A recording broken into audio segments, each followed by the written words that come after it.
Përshëndetje të nderuar miqtë e mi, ja ku po ritakohemi sërish me mua Tirona Lilin këtu në kanalin Monitor TV për të sjellur pranë jush ngjarjet më të fundit dhe lajmet më të fundit nga jeta dhe përditshmëria e artistëve.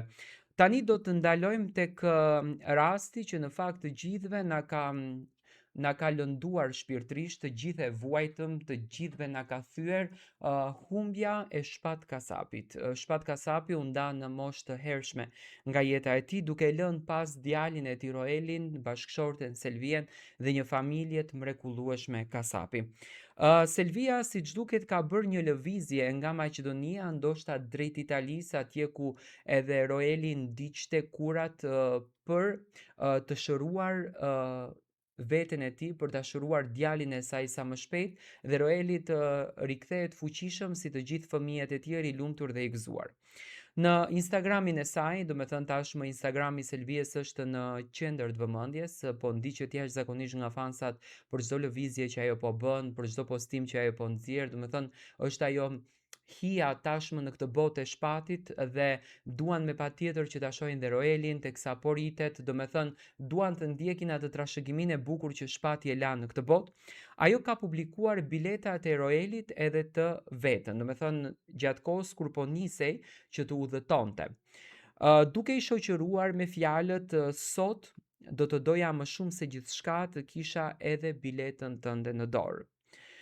Tani kujtojmë edhe një herë se Selvia dhe Shpati ndodheshin në Itali në momentin kur Shpati ndroi jetë, ndërsa ky postim duket si një shprehje e dhimbjes së mungesës më të madhe pas humbjes së tij.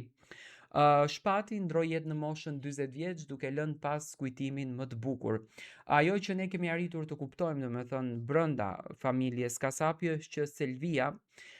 me plot bindjen e saj ka dhënë të drejtë të gjitha produksioneve, të gjitha mediave, ku Shpat Kasapi ka marrur pjesë në xhirimet e vitit të ri 2026, do të thënë këto xhirimet e fundit të tij që ai përgatitej për të qenë pjesë e Big Brother VIP Albania, dhe me dëshirën më të madhe, me kujtimin më të bukur për të tashmë, Selvia ka dhënë të drejtën që këto këngë të lançohen edhe të transmetohen të gjitha emisionet edhe në netët festive, sepse këtu në fakt dua të duar trokas mediat shqiptare kanë treguar një kulturë të jashtëzakonshme, domethënë pa miratimin e Selvies në këtë rast për të publikuar këngë nuk kanë bërë asnjë gjë. Unë uroj që Selvia tashmë të ndjekën rrugtimin e saj të botimeve të bukura që solli, në fakt ishin botime tepër domethënëse, ne kemi nevojë për botime të këtilla. Ajo ishte një forcë e gruas, ishte një forcë e femrës, tregoi që është një nënë e mrekullueshme, domethënë tregoi që është një nënë e përkushtuar ndaj djalit të saj dhe uroj me zemër që ta rritën Roelin e lumtur, edhe pse shpirti i saj ka një mungesë jashtëzakonisht madhe, ashtu siç ka dhe familja, por kur forca kthehet në lumturi dhe kur dhimbja kthehet në forcë, nuk ka gjë më të bukur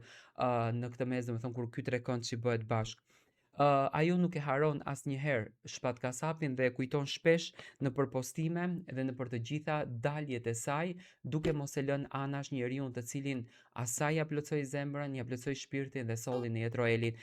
Kujtimi për Shpatin do të betet gjithmonë, ai do të jetë gjithmonë në zemrat tona dhe ne gjithmonë do të flasim me fjalët më të bukura për të, ashtu siç ai e solli këngën, ashtu siç ai këndoi notat, ashtu siç ai na dha ndjesi në shpirt.